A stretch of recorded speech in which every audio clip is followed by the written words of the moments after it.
Anda kembali di Kompas Petang, Saudara. Menko Polhukam Mahfud MD menyatakan banyaknya koruptor di Indonesia menyebabkan tingginya angka kemiskinan. Hal itu juga diperparah dengan penegakan hukum di Indonesia masih sangat lemah.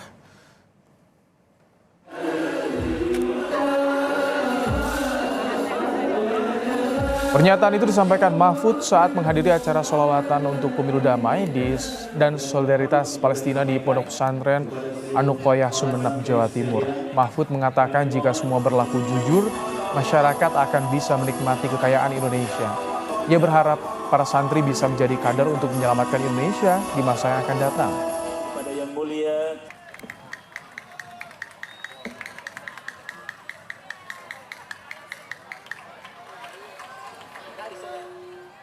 negara ini kaya raya, saudara ndak usah rebutan nanti kebagian semua asal semuanya berlaku jujur. Sekarang ini masih banyak orang miskin, banyak yang tidak kebagian rakyat kita dari kekayaan negara kita ini. Karena di negeri ini banyak koruptornya.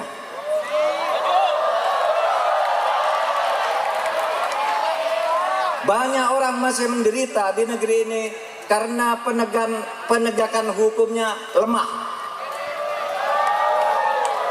Oleh sebab itu adik semua nih harus menjadi kader untuk menyelamatkan Indonesia ke masa depan. Calon Wakil Presiden nomor urut 1 Muhaimin Iskandar menyinggung soal kesulitan-kesulitan yang dirasakan rakyat saat ini sebagai jembatan mengenalkan slogan perubahan yang diusung pasangan Amin. Timanya kuat imunya karena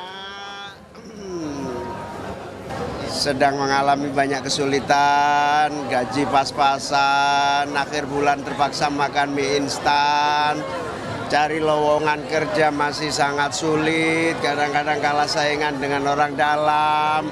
Bagi juga yang masih betul-betul menghadapi tantangan dan kesulitan, kita memang tidak mudah merubah dunia, tapi kita bisa merubah Indonesia dengan bersama-sama bahu-membahu untuk perubahan dan perbaikan. Jadi jangan khawatir, mari berjuang dengan cara apa? Jangan biarkan pemilu ini berlalu tanpa ada peran kita. Pemilu ini harus kita manfaatkan betul agar kita merubah nasib kita. Saudara, komitmen berantas korupsi jadi janji yang ditawarkan para pasangan Capres-Cawapres dalam meyakinkan publik soal penegakan hukum. Untuk mengulas soal komitmen para Capres-Cawapres dalam memberantas korupsi, saudara, di studio Kompas TV sudah hadir juru bicara Timnas Amin, Mas Pipin Sopian, dan juga ada Direktur Eksekutif, Waalaikumsalam warahmatullahi wabarakatuh, ada Direktur Eksekutif Lingkar Madani, Bung Ray Rangkuti. Selamat sore, Bung Ray, Pak Pipin. Dan di sambungan virtual juga saudara sudah ada juru bicara tim pemenangan Prabowo Gibran, Bang Andre Rosiade, serta juru bicara TPN Ganjar Mahfud, Bang Tama S. Langkun. Selamat sore Bang Andre, Mas Tama. Selamat sore Mas, selamat sore Bang Ray dan Mas Pipin. Assalamualaikum. Sudah bergabung narasumber semua. Mas Pipin, soal ini amanat reformasi memberantas korupsi, KKN, korupsi, kolusi dan nepotisme, bagaimana pasangan Amin ini untuk meyakinkan ke publik ke depan harus ada perubahan tentu. Apa yang perlu dirubah soal pemberantas ini dan apa yang harus diperbaiki menurut Anda? Yang harus dirubah adalah bagaimana kita punya pemimpin yang anti korupsi, pro pemberantasan korupsi. Yang punya rekam jejak yang baik ketika memimpin. Itulah yang dimiliki oleh Pak Anies Rashid Baswedan ketika beliau 5 tahun memimpin DKI Jakarta sebagai Gubernur Jakarta, maka beliau mendapatkan penghargaan 3 kali. 3 penghargaan dari KPK, mendapat penghargaan dari Menpan RB yang mampu membuat kan, kalau zona soal pemimpin pasti berubah karena kan ini periode baru nih tahun depan. Nah, kalau misalkan soal komitmen dan yang konkretnya soal pemberantasan KKN ini seperti apa dari pasangan Amin? Jadi yang pertama yang kita lihat adalah rekam jejak. Jadi saya kira siapapun bisa menjanjikan. Tapi rekam jejak itu yang menjadi prestasinya Pak Anies Baswedan. Saya mohon maaf kalau tadi misalnya kita lihat Pak Mahfud mengkritisi, tetapi memang beliau sebagai Menko Polhukam di situ. Jadi sebetulnya mengkritisi dirinya sendiri. Tetapi kalau kita melihat bagaimana rekam jejak itu penting, ya. Tadi saya katakan KPK memberikan penghargaan kepada Gubernur DKI yang untuk Pemkot DKI waktu itu yang memiliki integritas, membangun zona integritas. Dan itulah saya kira yang pertama. Yang kedua yang menjadi PR kita adalah bagaimana ke depan KPK diperkuat. Makanya saya tegaskan Amin menang maka KPK akan diperkuat, tidak tebang pilih, pastikan kita pilih pimpinan KPK yang punya kredibel, punya integritas, tidak ada intervensi di situ.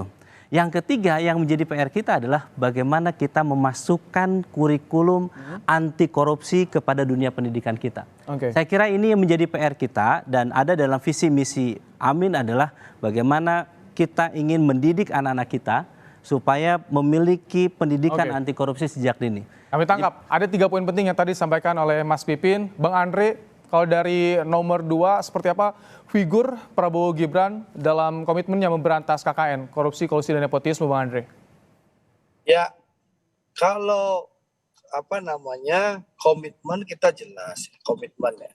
Bahkan Pak Prabowo secara tegas sebagai Ketua Umum Partai Gerindra, beliau bukan hanya dengan kata-kata, ya, tapi beliau dengan aksi nyata. Beliau langsung mencoret ada 2 nama caleg Gerindra yang mantan narapidana setelah beliau mendapatkan laporan. Jadi bukan hanya kata-kata, tapi dengan kata misi Astacita itu jelas. Kita sudah bunyikan ya, itu memperkuat reformasi politik, hukum, birokrasi, serta memperkuat pencegahan dan pemberantasan korupsi, narkoba, judi, dan penyelundupan. Ini jelas, ya, bukan hanya korupsi, tapi penyeludupan pun harus. Karena sekali lagi Pak Prabowo akan bentuk yang namanya Badan Penerima Negara. Bagaimana negara membutuhkan uang sehingga bisa mengeksekusi janji-janji politik Pak Prabowo seperti makan siang gratis dan minum susu gratis untuk anak-anak. Kalau soal naikkan gaji ASN TNI Polri itu gimana Bang Andre? Katanya salah satu atasi untuk korupsi itu menaikkan gaji ASN TNI Polri juga. Ya tentu juga komitmen itu sudah disampaikan oleh Pak Prabowo di Astacitanya, ya, untuk menaikkan. Makanya ini salah satunya untuk meningkatkan penerimaan negara bukan pajak. Itu kan BNPB. Nah, kami sudah punya yang namanya program Badan Penerimaan Negara. Jadi kami, Pak Prabowo dan Mas Gibran, seandainya terpilih menjadi Presiden Republik Indonesia dan Wakil Presiden Republik Indonesia, kita akan bentuk yang namanya Badan Penerimaan Negara. Sehingga semua janji-janji itu bisa dieksekusi. Nah, bicara kembali soal korupsi, Pak Prabowo, ya mungkin dari kandidat yang ada, mohon maaf ya, dengan segala hormat, Pak Prabowo satu-satunya kandidat di luar Mas Anies dan Mas Ganjar yang belum pernah diperiksa oleh KPK. Ini rekam jejak ya.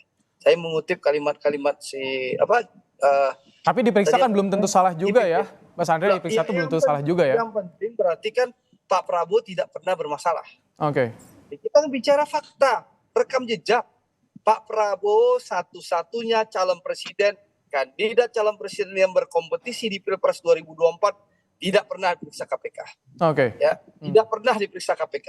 Mas Anies pernah diperiksa KPK, ada dugaan waktu itu. Baik. Mas Ganjar pernah diperiksa di KPK. Kami tangkap ya. Kami tangkap. Ini di awal nih kita bicara soal komitmen konkretnya ya, Bang Andre ya. Jangan. Kasih kesempatan yang sama dong. Tadi Pipin yang lain bicara nggak dipotong. Tadi saya nanya juga ke Mas Pipin beberapa kali pertanyaan. Silakan, gimana? Apa yang kurang? Silakan, Bang Andre.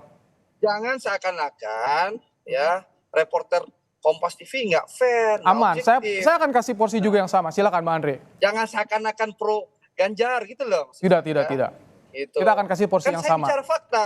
Kandidat satu-satunya yang tidak pernah diperiksa KPK namanya Prabowo Subianto. Mas Ganjar pernah diperiksa KPK, Mas Anies pernah diperiksa KPK. Kita bicarakan soal penegak hukum. Nah, lalu Pak Prabowo punya prestasi yang luar biasa. Bagaimana beliau mencegah korupsi 51 triliun yang ada di Kementerian Pertahanan dan sudah dilaporkan kepada Presiden Jokowi.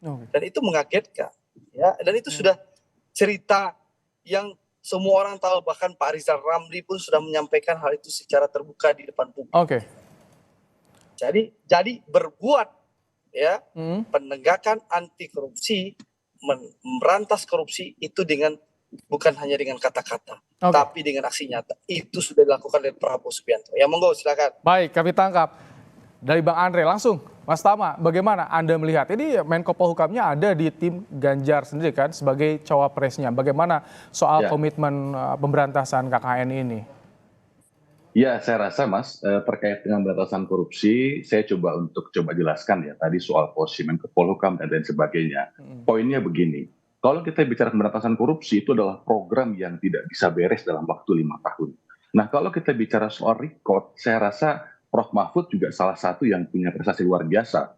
Kalau kita lihat misalnya perkara-perkara yang berhubungan dengan kerugian yang begitu besar seperti Indosuria, salah satu perkara yang macet itu kerugiannya 1,106 triliun, 23.000 korbannya. Walaupun bukan korupsi, tapi kita bicara soal penegakan hukumnya. Itu ada upaya-upaya untuk dikembalikan kepada masyarakat, kepada korban. Yang lainnya seperti Asabri yang juga macet ditangani juga oleh penegak hukum. Artinya dalam konteks untuk mengkoordinasikan penegakan hukum itu berjalan. Nah, itu yang pertama. Nah, yang kedua, kalau kita bicara terkait dengan konteks pemeriksaan, saya rasa sudah selesai juga. Mas Ganjar pernah diperiksa misalnya, itu pun juga perkara yang sudah selesai di pengadilan. Dan justru posisi Mas Ganjar itu memberikan banyak keterangan terkait perkara yang diungkap. Nah, jadi saya rasa tidak kemudian diasosiasikan sebagai orang yang terlibat. Tidak, sebaliknya, dan putusan pengadilan bilang begitu. Kalau langkah ke depan yang disiapkan seperti apa, Mas Tama? Yang ketiga, ini baru kita bicara soal visi misinya, soal programnya. Itu banyak sekali, Mas. Yang paling pertama tentu saja kita meletakkan pidana korupsi atau pemberantasan korupsi itu menjadi fondasi dalam visi misi. Jadi ada 3 fondasi besar, ketersediaan anggaran atau pelipat gandaan anggaran, ada pemberantasan korupsi, ada digitalisasi birokrasi. Nah, dalam konteks pemberantasan korupsi kita menjadikan itu menjadi fondasi untuk semua program-program yang akan kita jalankan. Dan satu bagian tersendiri, bagaimana teknisnya? Tentu saja kita akan berangkat dari regulasi. Akan ada banyak regulasi yang kita ganti. Ada undang-undang tindak pidana korupsi yang belum pernah berubah setelah 99, ada undang-undang perampasan aset, dan lain sebagainya. Kami tangkap, soal ada pergantian regulasi yang Anda soroti. Betul. Baik. Begitu juga dengan upaya-upaya penindakannya, Mas. Oke, upaya penindakan juga. Bang Ray, ada beberapa poin tadi yang disampaikan dari juru bicara tim pemenangan nih.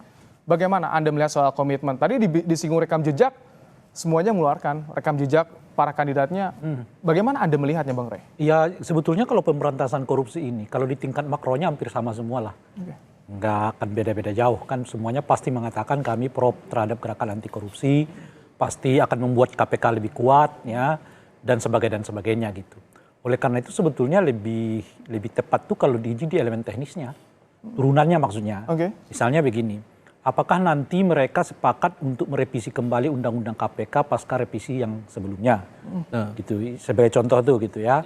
Nah, yang kedua tadi sudah disebutkan oleh Bung Tama, apakah mereka setuju mempercepat pembahasan undang-undang perampasan aset gitu ya. Nah, yang ketiga adalah soal apakah mereka berani betul-betul membuat semacam kanal yang lebih transparan terhadap penggunaan anggaran negara dan juga proses di dalam rekrutmen birokrasi. Nah, yang keempat termasuk di dalamnya, mestinya kalau korupsi ini harus dikaitkan juga dengan fenomena terhadap kolusi dan nepotismenya.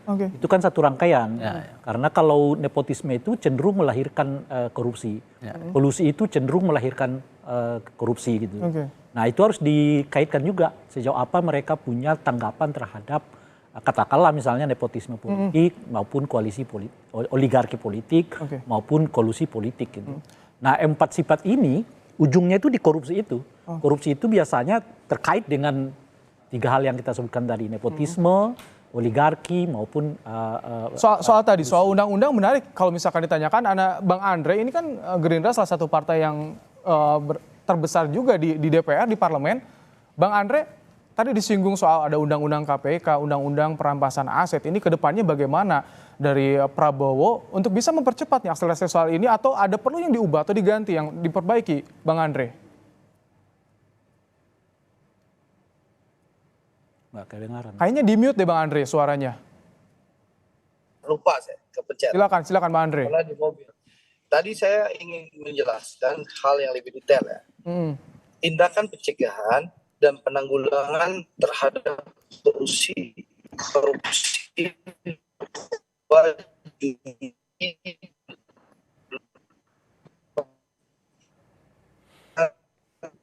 Bang Andre dari pembenahan hukum. Nah, apa saja yang akan kita lakukan? Sabar dong. Enggak, itu tadi sinyal Bang Andre agak keganggu. Sabar Bang, sabar. Sinyal Bang Andre keganggu, jadi tadi kita menerimanya putus-putus. Sayang Bang Andre loh. Kedengaran. Suaranya Bang Andre putus-putus. Ya, jadi sabar. Jadi gini, caranya bagaimana? Tentu dengan mulai dari pembenahan hukum. Ya, ini satu, mengatur sistem pendanaan dan pembiayaan politik yang menjamin independensi, transparansi, mencegah korupsi dan menjaga keberlangsungan demokrasi. Selanjutnya, membangun single identity number. Ini penting. Dan sistem informasi administrasi dan database kependudukan untuk mencegah identitas ganda, mencegah penyalahgunaan dan memudahkan pelacakan aset. Nah, ini nih masuk di situ. Pelacakan aset, pajak maupun persoalan NIK ganda pada daftar pemilih tetap DPT di dalam pemilu. Selanjutnya memperkuat gerakan pemberantasan korupsi secara lebih sistematis dengan memperkuat KPK, kepolisian, kejaksaan, dan kehakiman. Selanjutnya, menjadikan KPK sebagai Center of Excellence dalam upaya pemberantasan korupsi yang bersifat preventif melalui kerjasama untuk melakukan edukasi langsung dengan sektor pendidikan dasar, menengah, dan tinggi. Lalu menjamin untuk tidak, ini penting, mengintervensi KPK, kepolisian, kejaksaan, dan kehakiman dalam penegakan kasus-kasus korupsi. Lalu memperkuat program edukasi anti korupsi bagi generasi muda serta bekerja sama dengan swasta untuk menguatkan sinergi gerakan anti korupsi di sektor swasta dan publik. Lalu memberikan prioritas pemberantasan korupsi pada sektor yang punya korelasi dengan peningkatan hajat orang banyak dan perlindungan sumber daya publik seperti pertanian, perdesaan, perikanan, pendidikan. Ini durasi kita terbatas Bang Andre. Jadi kalau dirangkumkan garis besarnya seperti apa nih Bang Andre? Jadi banyak tadi sudah saya jelaskan bagaimana kita akan memperkuat KPK, kepolisian, dan kejaksaan. Dan tadi sudah dijelaskan bagaimana kita akan mendukung tadi yang namanya tadi yang pertanyaan bagaimana memudahkan pelacakan aset, ya, mencegah penyalahgunaan identitas ganda, semuanya akan dibenahi oleh Pak Prabowo. Jadi, penguatan lembaga ya, yang belum sempurna, penegak hukum, KPK, polisi, hal-hal yang belum kejaksaan, sempurna, itu tadi yang zaman Pak Jokowi sekarang tentu akan kita sempurnakan. Gitu baik. Kami tangkap. Saya akan kasih kesempatan buat Mas Pipin, Bung Lama, juga Bang Ray nanti di segmen berikutnya. Kita jeda sejenak. Kompas Petang akan segera kembali untuk Anda. Tetap bersama kami, saudara.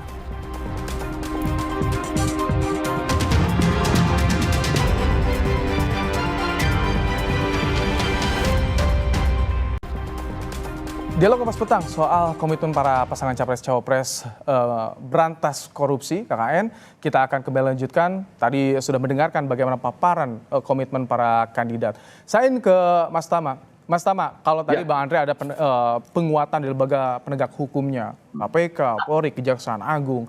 Soal juga perampasan aset disinggung. Nah, kalau dari timnya Ganjar Mahfud seperti apa Mas Tama? Saya jawab pertanyaan Mas Baim dan Bang Ray tadi. Yang paling pertama soal revisi undang-undang KPK kita revisi. Undang-undang tindak pidana korupsi kita revisi. Tentu saja dengan model revisi yang partisipatif itu semua dijelaskan dalam visi misi kita yang sudah kita sampaikan dalam bagian penjelasannya. Dan kemudian juga terkait dengan upaya-upaya pemberantasan korupsi, tentu dia tidak bisa kemudian dimonopoli hanya satu lembaga saja. Tidak hanya KPK saja. Tentu saja butuh kerjasama. Makanya kemudian selain kita revisi undang-undang, kita memperkuat soal sinergitas antara KPK, kepolisian, dan kejaksaan. Nah, disitulah kemudian akan bicara soal penguatannya. Apa itu penguatan? Penguatan kelembagaan tentu saja kita akan bicara soal kecukupan lembaga tersebut untuk menangani perkara-perkara yang ada. Kita siapkan juga lembaga-lembaga tersebut secara anggaran apakah mampu anggarannya menjawab semua perkara-perkara yang muncul. Dan kemudian juga kita bicara soal saling kontrol di antara mereka dengan kemudian ada yang namanya satu data, pertukaran data, informasi penanganan perkara, dan lain sebagainya. Jadi secara teknis itu semua sudah kita jabarkan dalam konsep yang kita tawarkan kepada publik. Dan poin lainnya, Mas Baim, tentu saja kita juga berharap ada upaya-upaya pencegahan di masing-masing kementerian. Karena kalau kita bicara pemberantasan korupsi, dan khususnya bicara soal bagian pencegahan, tanpa adanya penguatan di masing-masing kementerian lembaga, itu menjadi omong kosong. Kenapa? Diperintahkan untuk pencegahan untuk A, B, C, dan D, tapi tidak ada penguatan di sisi tersebut, tentu saja itu akan membuat pemberantasan korupsi ini menjadi tidak maksimal. Nah, artinya dalam konteks pemberantasan korupsi, tentu saja ada beberapa hal yang kita lihat. Yang pertama soal penindakan, pencegahan, koordinasi, supervisi, dan monitoring. Nah, aspek ini harus berjalan secara bersama-sama dan penguatannya itu harus dilakukan juga secara sistematis dan kemudian juga kita melihat berbagai macam aspek, khususnya juga soal orang-orang yang nanti akan mengisi di sana. Demikian Mas Baim. Baik. Kang Pipin, gimana? Kalau dari timnya Anies kan perubahan sudah jelas, pasti berarti semua elemennya ini akan diubah atau seperti apa? Kemudian juga dulu sempat disinggung juga soal tebang pilih. Kalau bicara soal korupsi, jangan tebang pilih penegakan hukum. Itu yang disinggung oleh Mas Anies. Bagaimana? Ya, kita melihat ya, kalau misalnya penegakan hukum, ya pemberantasan korupsi, tebang pilih, maka yang akan terjadi tadi. Siapa yang pro pemerintah, maka dia akan lepas dari kasus korupsi. Tapi kalau yang anti pemerintah atau mengkritik pemerintah, maka dia akan diproses dengan mudah. Jadi itu yang kita melihat ya 10 tahun terakhir itu. Ada praktek seperti itu. Nah, bagi kita sebetulnya yang paling penting itu apa sih? Leadership, kepemimpinan. Ketika seorang presiden tahu misalnya bagaimana memperkuat KPK itu. Ketika melihat ada orang penyidik KPK yang punya integritas, bagus kemampuannya, punya pengalaman luar biasa, ada 75 orang kemudian dinyatakan tidak lolos tes kebangsaan TWK, terus kemudian ada 56 di situ diberhentikan, dinonaktifkan.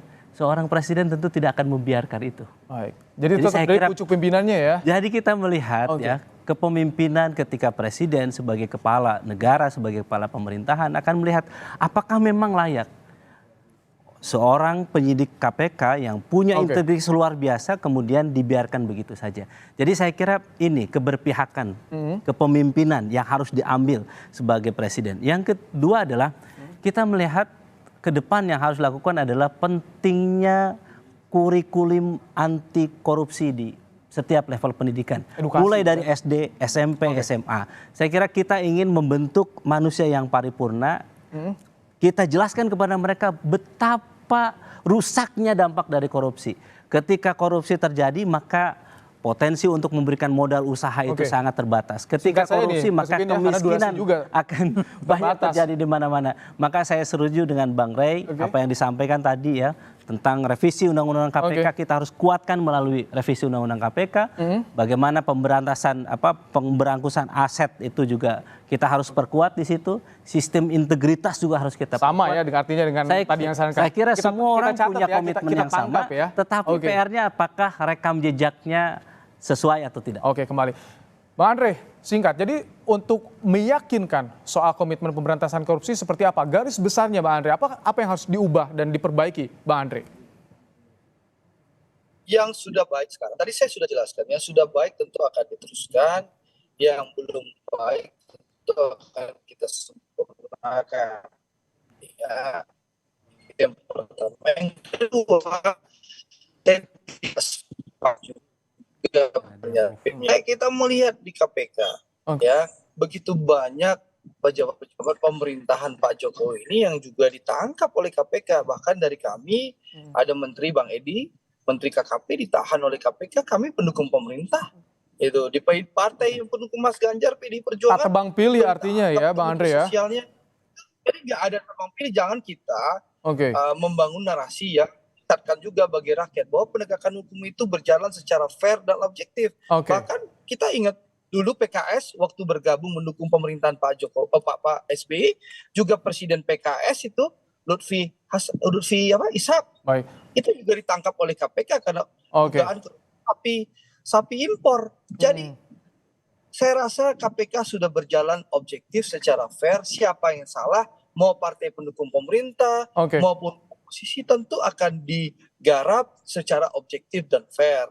Jadi sekali lagi mari kita dukung lembaga-lembaga penegakan hukum baik kepolisian, kejaksaan dan KPK untuk bekerja secara maksimal tanpa perlu diintervensi dan tanpa perlu kita membangun framing seakan-akan ada tebang pilih.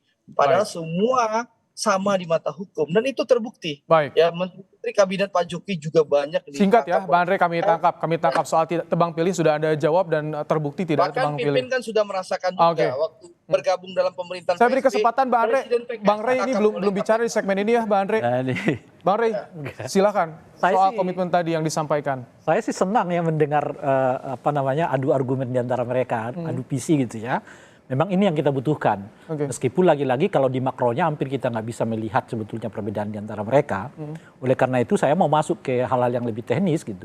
Misalnya soal isu penguatan KPK. Seperti apa sih yang diinginkan?